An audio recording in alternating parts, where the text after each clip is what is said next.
Hi hello నమస్తే, this is Chandu. Welcome to treatment range hospitals. So ఈరోజు మన ముందు డాక్టర్ సునీల్ రెడ్డి గారు ఉన్నారు, సెక్సాలజిస్ట్. సో ఆయనతో మాట్లాడదాం. నమస్తే సార్. నమస్కారం సార్, ఎరెక్టైల్ డిస్ఫంక్షన్ గురించి మాట్లాడాం. సో మనం చూసుకున్న ప్రతి టాపిక్ లో సో ఎరెక్టైల్ డిస్ఫంక్షన్ అనేది ఇన్వాల్వ్ అవుతుంది. ఇదర్ ఏ ప్రాబ్లం వచ్చినా కానీ ఆ చివరికి అక్కడికి వచ్చి అయితే ఆగుతుంది. సో దీనికి మీరు షాక్ వేవ్ థెరపీ అనేది ఒకటి చెప్పారు. So exactly what is shock wave therapy అంటే దీని ప్రొసీజర్ ఎలా ఉంటుంది, మీ దగ్గర ఎలా చేస్తున్నారు? ఓకే, సో మీరు ఎలా పర్ఫామ్ చేస్తారు దాన్ని?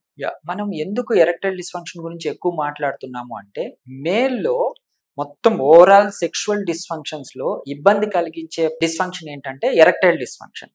అంగానికి రక్త ప్రసరణ తగ్గడం వల్ల వచ్చే డిస్ఫంక్షన్ అంటే ఈ పురుషాంగ స్తంభన లోపాలే ముఖ్యమైనవి. అంటే మొత్తం సెక్షువల్ డిస్ఫంక్షన్స్ లో ఇవి 70% ని కవర్ చేస్తాయి.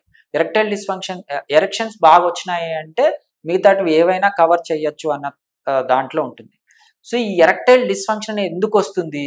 బేసిక్ గా రక్త ప్రసరణ తగ్గడం వల్ల వస్తుంది. అంటే మనం ముందు మాట్లాడుకున్నట్టు ఫిజికల్ మెంటల్ హెల్త్ పక్కన పెడితే మెయిన్ బేసిక్ కాజ్ ఏంటంటే అంగానికి రక్త ప్రసరణ తగ్గడం. అంటే మీరన్న ఆ స్టిఫ్నెస్ రాకపోవడానికి కానీ, ఫ్లాసిడ్ గా ఉండిపోవడం కానీ, ఇవన్నీ కారణం ఏంటంటే అంగానికి రక్త ప్రసరణ తగ్గడం. సో దాన్ని ఇంప్రవైజ్ చేసే పద్ధతే ఈ షాక్ వేవ్ థెరపీ. ఈ షాక్ వేవ్ థెరపీ అంటే షాక్ అంటే దాంట్లో అది ఒక మిత్ అండి. బేసికలీ ఈ షాక్ అంటే ఎలక్ట్రిక్ షాక్, ఏసీ కరెంటో డీసీ కరెంటో అంగానికి ఇవ్వటం కాదు. ఇది ఏంటి అంటే ఒక సౌండ్ వేవ్స్ తో అంగానికి ఒక మసాజింగ్ కైండ్ ఆఫ్ థెరపీని ఇవ్వడం. సో మనం ఒక ప్రోబ్ ఉంటుంది, దాన్ని అంగానికి డైరెక్ట్ గా అప్లై చేస్తారు. సో ఈ సౌండ్ వేవ్స్ ఏం చేస్తాయంటే అంగంలోని కణజాలాన్ని రిజువనేట్ చేస్తాయి, అంటే స్టిమ్యులేట్ చేస్తాయి, చిన్నగా దాంట్లో రిపేర్ చేస్తాయి. ఈ రిపేర్ అనేది చిన్నగా జరిగే ప్రొసీజర్. అంటే ఇప్పుడు వయాగ్రా ఏం చేస్తుందంటే సడన్ గా అంగంలోని రక్తనాళాలని వ్యాకోచింపజేస్తుంది, బ్లడ్ సప్లై అనేది లోపలికి పోతుంది, అంగం లావ్ అవుతుంది, దాంతో ఆ స్టిఫ్నెస్ అనేది చిన్నగా వస్తుంది. సో దీంట్లో ఏంటి అంటే అంగంలోని రక్తనాళాలని ఇంక్రీజ్ చేస్తుంది నియోవాస్కులరైజేషన్ అనే పద్ధతి ద్వారా. సో ఇది permanent solution for erectile dysfunction అన్నమాట. So and safe. మనం మాట్లాడుకున్నట్టు ఇందులో ఎటువంటి సైడ్ ఎఫెక్ట్స్ కానీ, ఫ్యూచర్ లో ఇబ్బందులు కానీ, పిల్లలు పుట్టకుండా ఇబ్బందులు కానీ అలాంటివి దీని వల్ల రావు. ప్లస్ డ్యూరింగ్ ప్రొసీజరు ఇబ్బందులు ఉండవు, ఆఫ్టర్ ప్రొసీజరు ఇబ్బందులు ఉండవు.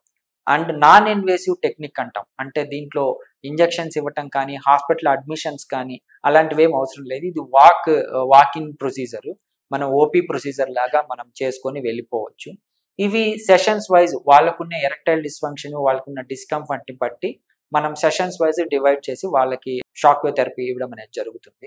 దీంతో పాటు ప్యారలల్ గా సైకలాజికల్ గా ఇష్యూస్ ఏమన్నా ఉంటే దానికి తగ్గ ట్రీట్మెంట్ కూడా నడుస్తుంది. సార్, ఈ ట్రీట్మెంట్ పర్సన్ ని బట్టి సిట్టింగ్స్ ఉంటాయా, లేదు అంటే కంప్లీట్ వన్ టైం సిట్టింగ్ లోనే క్యూర్ ఉంటుంది?